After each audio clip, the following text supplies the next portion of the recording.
Vertrae is all about comprehensive spine care. It's unlike anything I've been to around here. And I know a lot of what's going on with the patient before they even walk in that room. It's amazing. You know, you get an hour and it's focused on you. Their pain is also affecting their mental health. Breaking through all these barriers, and for me, that's the toughest thing with patients. There's just so much effort that's put behind the scenes for all this to go flawless.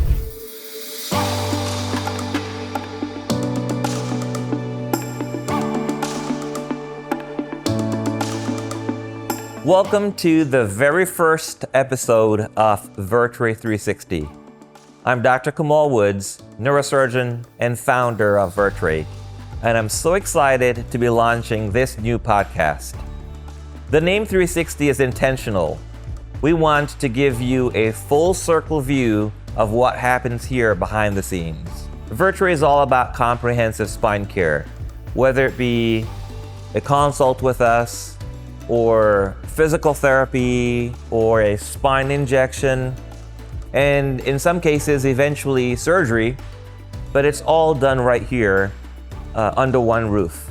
And we've got the most amazing people that make this happen every day. And today we have a chance to meet some of those individuals and to have them as well share their stories with you. Well, first up is my beautiful wife, Loredana. And she's been right there beside me in starting Vertrae, and much of the inspiration for Vertrae is stuff that we worked on together. So it's really nice to have you here on set for this first podcast. And I wonder, which is harder sometimes for you? Is it living with me or being so involved in the practice and doing so many things? I'm gonna hold off on that answer. I think a lot of people are actually surprised we are working together. Many couples or many people in general are like, oh wow, like I can't believe you guys, one, have not killed each other yet. But it's, although we have similar personalities, we come from totally different backgrounds. We have so many things in common, and I believe the collaboration is an inspiration. I think we inspire each other. We are able to collaborate. We're able to kind of see the one goal and individually work on with what we have, or the gifts God gave us, to work towards that goal. And when it comes to Vertrae, we both thought that people need just better care, spine care in general. We've had our own personal journey with our own health. My health, the kids, when we had kids actually, was an eye-opener for both of us. And we thought that we could build something that's better. If I was a patient, or our kids, or Kamal was a patient, how would we want to receive the care? And what we've done with Vertrae is really our vision on how care should be delivered everywhere, not just in our building with our, providers. It's just in every single place. And then going back to your question, which one is harder? They're both easy and hard in the same way. I love them both. And at Vertrae, as you mentioned, my role is, I call it the VP of everything. If there's something that needs to be done, I jump in and, somebody has to take care of it. At the beginning, probably the majority of the roles, obviously can be a provider or surgeon, but everything else from the cleaning the floors, the windows, and I still do that occasionally if needed, to scrubbing in a case, to helping with recovery, to literally most of the things. I love being here, I love what we're doing, and I also love to see everybody else in our practice, how they love coming to work and love delivering care for our patients. That's something that is tangible, and I really hope that our patients feel how much, as you said, behind the scenes, how much effort Jen, Chris, and everybody else in our team puts into this, right? Because when they come in, it's like a show, a concert. Oh, it's amazing, it's a care, everybody's great, everything is well, but again, there's just so much effort that's put behind the scenes for all this to go flawless. And that some of this is stuff that you have learned, as we have built it. Correct. Learned new skills and using skills that we had before, but certainly building on top of that. So that's been a lot of fun. And then we also have physical therapy here, right? So that's one thing where when we looked at the experience, yes, we could send patients elsewhere for therapy, and we still do, because not everyone, it makes sense that they can come here. But we really thought it would enhance the experience if people could come in here for therapy. And Chris, you're just a nice guy, firstly. I mean, patients like spending time with you. I think they enjoy the conversations with you. And we see, some really nice outcomes as well. So I would love for you to share a bit about kind of, what you do and your take on things. Well, as the head physical therapist, having the patients come in for their evaluation, the nice thing about Vertrae is everything under one roof, and I know a lot of what's going on with the patient before they even walk in that room. Doing a chart review, they've had a visit with you or Jen, and any physical therapist will tell you that it's really nice to know exactly what's going on, or for the most part, imaging-wise, condition, status. So I already have a good idea in my head wrapped around that, and then building that rapport with the patient for me is kind of something I take pride in, right? So I think that's very important. I think that's what this place is about too, is building that relationship. So I'm curious to know, because working here is probably different in some ways. We are so focused on spine that the majority of patients that you treat in this practice are spine related. Now you do, shoulders and hips and knees, etc., other things too. But it's probably a different experience than before, right? Where you're kind of very concentrated on spine. Talk us through, that experience for you. Are you missing some deep, fulfillment from not doing other things? Not necessarily. I think, I do like shoulders quite a bit. Ex-baseball player, so I do working on shoulders, and I still see a fair amount of shoulders, to be honest with you, kind of peppered in there. Just because it's mostly spine that we deal with, I don't feel pigeonholed at all. That's something that I'm losing out on, because again, we still see knees and shoulders, things like that. Patients that have been here before, they see the care that we give, and maybe they go have a shoulder surgery and they don't want to have it elsewhere. They'll come right back here and have us work with them. So, case in point, actually, Loredana had a shoulder issue, and she did some physical therapy, right in-house here. And a hip issue.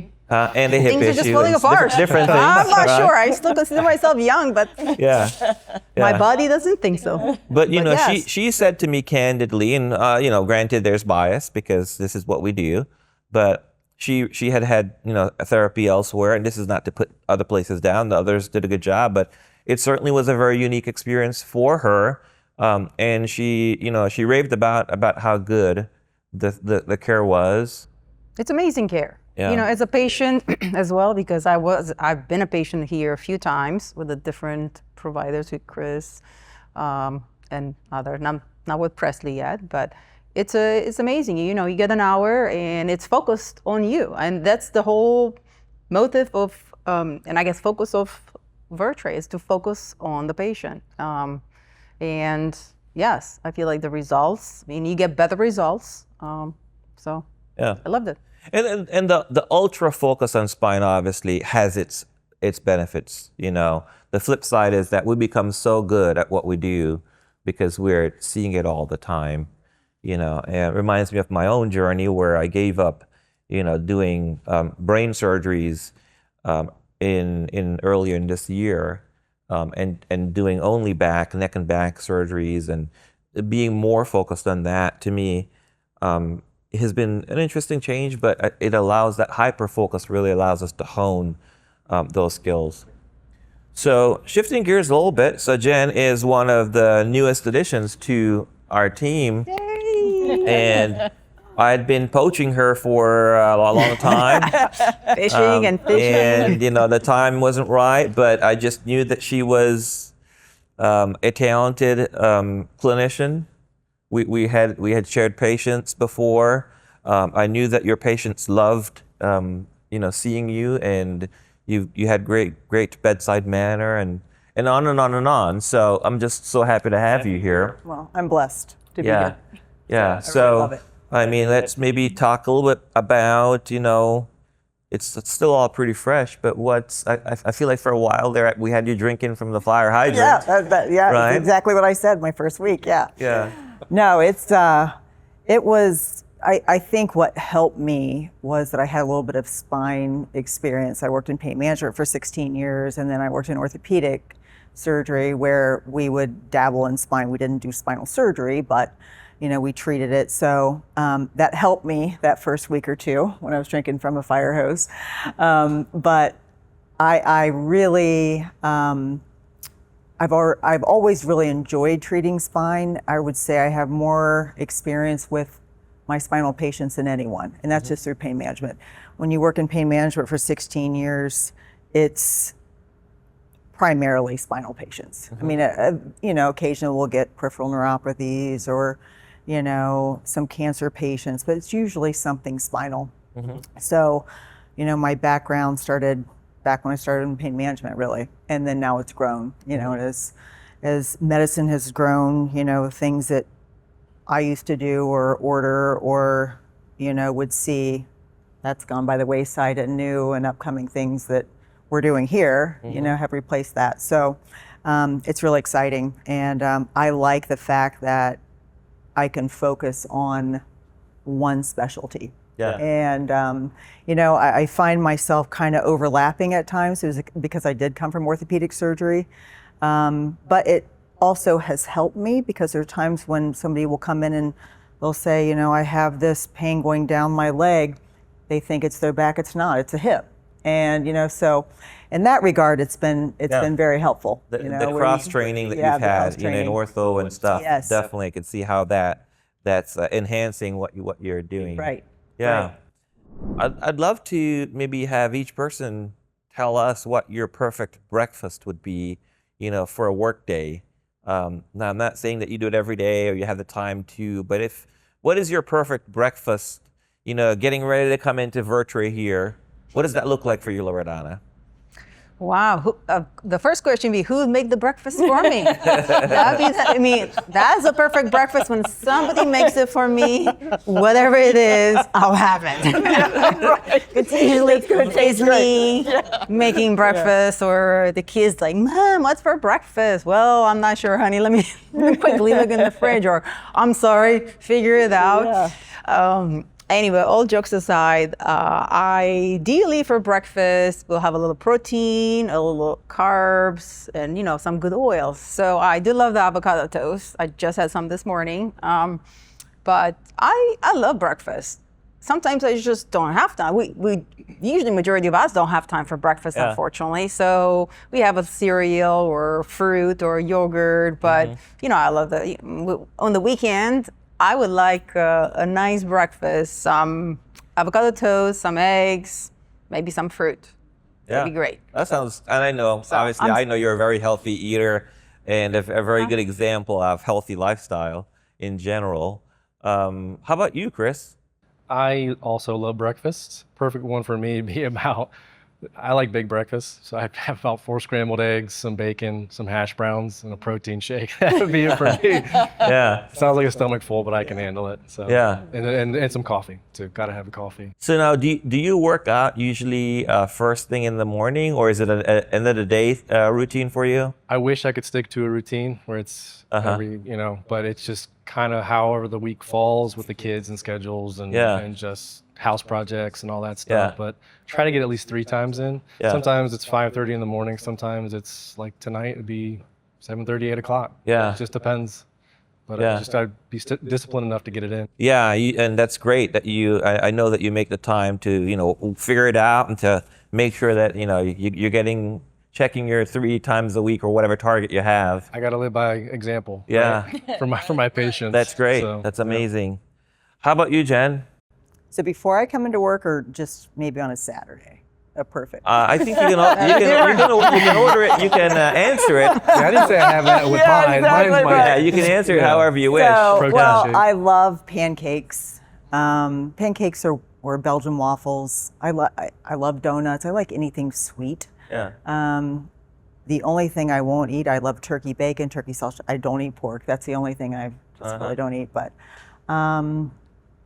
before work, I usually don't eat. I usually just have coffee and then I eat lunch. But a perfect breakfast for me on a Saturday morning would be pancakes, turkey bacon, and maybe a mimosa. Oh, yes to that. Yeah. And ideally, somebody will like bring it to you. Yeah, exactly. Say, honey, Yeah. I made you breakfast. Well, that's Sean. My husband is an amazing cook. He enjoys it. I do not like to cook. Now, what's funny is I will watch cooking shows all day. I love them, but I hate to cook. Yeah, so. Sean, But, is it? but Sean loves it. Yeah, so yeah. Well, and I love to cook, and you guys know that. But Yeah. breakfast is not usually one of the ones where I'm cooking because they're getting the day going, and usually it's more of an evening thing or a weekend thing. So for years, my breakfast is usually a banana and a hot chocolate. And I do drink coffee. I go through phases with coffee, but if I have coffee, most times it's like an afternoon drink. But I start my day with a banana and hot chocolate quite a lot. It's just easy to have and get out of the house. And, Right. we start surgeries quite early. It's enough that I've got, enough nutrition to get me to the next meal. But I'm right there with you. Breakfast is one of my favorite It is. meals. So on the weekend, it's kind of nice to enjoy some of the other things, right? Actually, on the weekend, sometimes we get treated by one of our children to waking up to something going on in the kitchen. That's nice. And last time we woke up to such breakfast was Logan making churros. Churros, yeah. From scratch. Oh Yeah. my gosh. Yes. amazing. I mean, not the Yeah, I love healthiest those. breakfast, Anything but sweet. it's pretty good. Oh, Yeah. yeah. It was delicious, actually. Yeah. Yeah. So if you were to maybe single out, one thing about Vertrae that you think makes us unique, if there was one thing that you think makes us unique, and I'm not asking for, the answer that maybe, the party line. I just, from your take, anybody can answer, not in any order here, but is there something that you think really, like, oh, that's really something that's unique about Vertrae that I really like? I would say the atmosphere as soon as you walk in. I mean, the first time I walked in, I was actually blown away. You just get a sense of it's just very clean, it's very airy, it's bright. You don't see crowded waiting rooms that would stress me out Yeah. if I was a patient. Everybody's friendly, so it's just that's the first thing that I noticed when I ever visited. Yeah. This facility was just the aura. I mean, it's unlike anything I've been to around here, and I'm pretty sure that majority of our patients feel the same way. Well, that just lights me up on the inside. Hopefully, on the outside, I could show you what it feels like, But that absolutely does, because that was right at the top of sort of the things that we were hoping to be able to do with the practice. I think Chris was gonna say. I was going to say the same thing. I can expound on it a little bit because I have conversations with patients all the time, right? I have full 1-hour sessions, and I all the time get compliments on just the building itself, the way it feels, or just the personnel, the facility, people, how they interact. It's always positive. Always. And, you just don't get that everywhere, No, it's an incredible place to work, and yeah, I mean, one could say, well, you're the owner of the place, but yes, but I work here too. This is also the place where I spend hours working, so I enjoy, being here. I enjoy when I have to, walk up front to, our restrooms are kind of up front, and I'll walk by the front desk, might be, and just whomever is there, Megan, for example, will smile and just say something cheerful, and it just brightens your day. And it's like, or maybe I'm coming down to the coffee machine, and, you run into someone else, and it's always so pleasant, and it really makes work very pleasurable to be in a place like this. Yeah, I think Megan being up front, I mean, because she's the first face that you see, and she's just so bubbly and just always has a smile on her face. And that's not typical for a majority of places. You know, you It's get atypical. I would yeah, say. it is not. It You is go not. in and you're like, don't even look Yeah, at you. they won't make look eye at you. They're in a contact. bad No mood. smile. They're on their cell If they're looking phone, at you you, know, it's and Yeah. it's just, I mean, like, wow, you acknowledge I entered the right, building. Wow. right, Okay. right. Well, Rude. and I truly don't want to put any of those people or places down because, there's a lot of reasons why those things are the way they are. And I think for us, I'll use the word intentional and intentionality here a number of times because it doesn't just happen. It takes thought and design to create an environment where people can be happy and where they can show that, Right. and it can rub off and Right. spread like a fire. So, and I'm really thrilled about that. I'll piggyback on what you just said. And no matter how, you and I wanted to build this place, this ideal place of patient care, how we envision it, it's nothing unless you have the right people. And really, if it's one thing I would say about what makes this place great is the team. Every and each individual in our practice brings such unique skills, personalities, and the blend works because sometimes you can have great personalities, but the blend they just don't mesh well together. Yeah. So, and it's not only as you said, so the team, every person brings positivity, right? If I'm happy to go to work and I can't wait to go to work and it's a great place, I'm gonna be pleasant, right? If somehow I was like, oh man, last thing I want to do is go to work again. Or if you're having friction with another colleague or team member. So I feel like we are super lucky to have amazing people at Vertrae. Yes. And each one of us is happy to be here, to work here. And of course, that now shines through and the patients can also see that. I would say they feel that. It's not just a building that's made for them, but it's what's inside the building that really matters. One of the thoughts is how do we take patients and, not even patients, people in the community with us on this journey of seeing things that they would not normally see. So, for example, maybe somebody's having an injection, of course, with their consent. We can show that journey and that experience and highlight that in the podcast. I just think we want to keep on educating and letting people see what we do behind the scenes. I think giving some people hope, because Yeah, you're right. right. There's a lot of misunderstanding, and it doesn't mean they're wrong. I think when you say spine surgery, is such a broad term. I mean, you can have T10 to pelvis, so the whole spine open in surgery. I mean, that's a whole different surgery than, for example, than what we do. And some people do need that, but maybe also talk about what kind of spine surgery, right? And then the difference between open, minimally invasive, and other types of surgeries or injections or so forth, so on. Is there something in your line of work that you have identified an unmet need? Let's say it's therapy. You're like, man, I just feel for this kind of a problem, this kind of a patient, these particular symptoms. There's like an unmet need, and maybe how do you deal with that? Because this is a little bit of the kind of the behind the curtains view. Like, how do you deal with that difficult situation where we don't really have all the tools that we need, or that's kind of trying to keep it open but steer the conversation a little bit there. Even So- like in a patient population in regards to how they may present. that Yeah, sort of yeah, thing. you can. So- I want to keep it pretty open, but is there something there that you think, man, we just don't have what we need, and how do you deal with that? From a physical therapy standpoint, the hardest thing for me, like when patients come in, whether it's pre or post-op, kind of way they're holding themselves, right? Kind of piggybacking off what you said, the perception of, do I need spine surgery? Do I need injections? That sort of thing.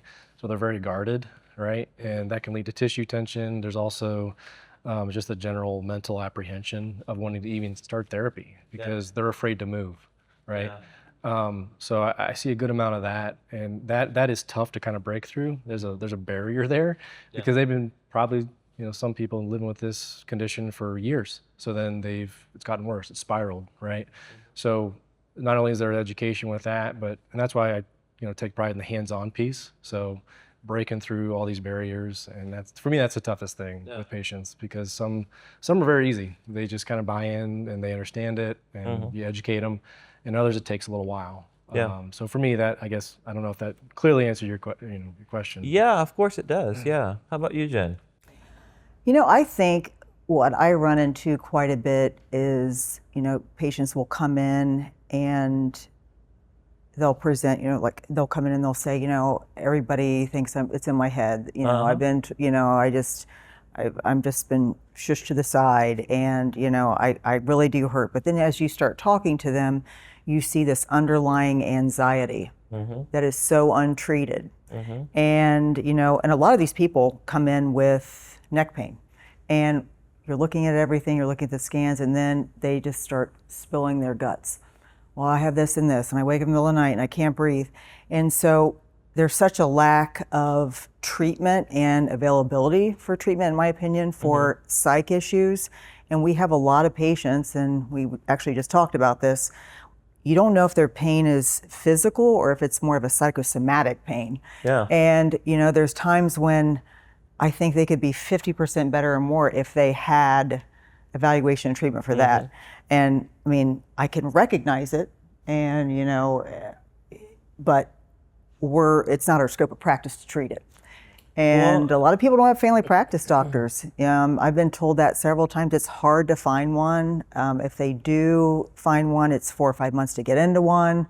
And then if you start them on something, it's like, do we continue it? We're neurosurgeons. So I see a lot of just other contributing factors to their spinal condition that I feel is out of scope of our practice, but yet I feel if they had those conditions treated, that they would be significantly better. Yes, there is that element of the psychological state affecting their pain and their pain tolerance, but the opposite is also true. Their pain is also affecting their mental health. So it's that vicious cycle that chicken or the egg, which is actually, which is first. Right.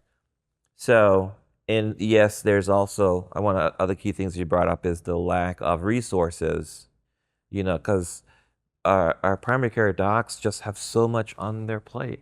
There's so many patients, and there's only so much time in any one day. And so it seems to be very hard for them to get to the bottom of all of these issues. And so there is a need for improved mental health assessments in primary care and treatments. But yeah, a lot there to unpack. I'm sure we'll come back to that later on. For me, I see a lot of people with degenerative disc disease, and it's just one of those topics where we just have not really had a good treatment for someone who's got degenerative disc disease. Here, and I think some people that might be listening to this know that I try to avoid fusions in the spine. I don't really believe in fusions categorically, as but there are exceptions. There are individuals who are candidates for fusions, and we do that.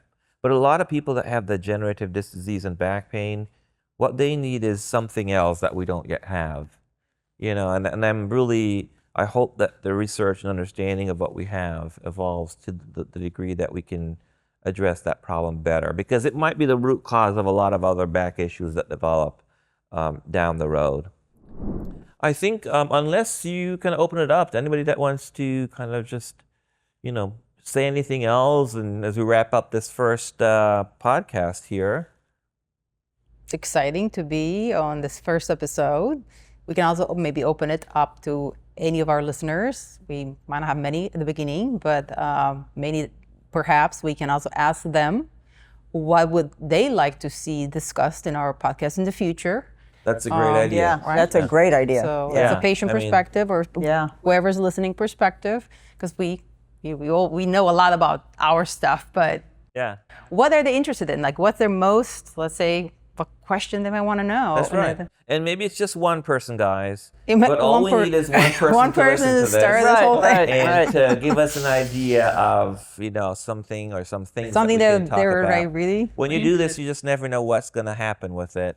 But the desire is there for us to provide education and to connect with the community and to connect with our patients and to enhance spine awareness and spine care in our neck of the woods and beyond. So I just want to thank you for being a part of this and seeing us struggle through, doing our first podcast. If it seems like it's natural, I'm sure it doesn't seem that way. But if it does, it certainly is not. And so there's a learning curve, and we look forward to getting better at this and giving more and offering more. But thank you for the opportunity.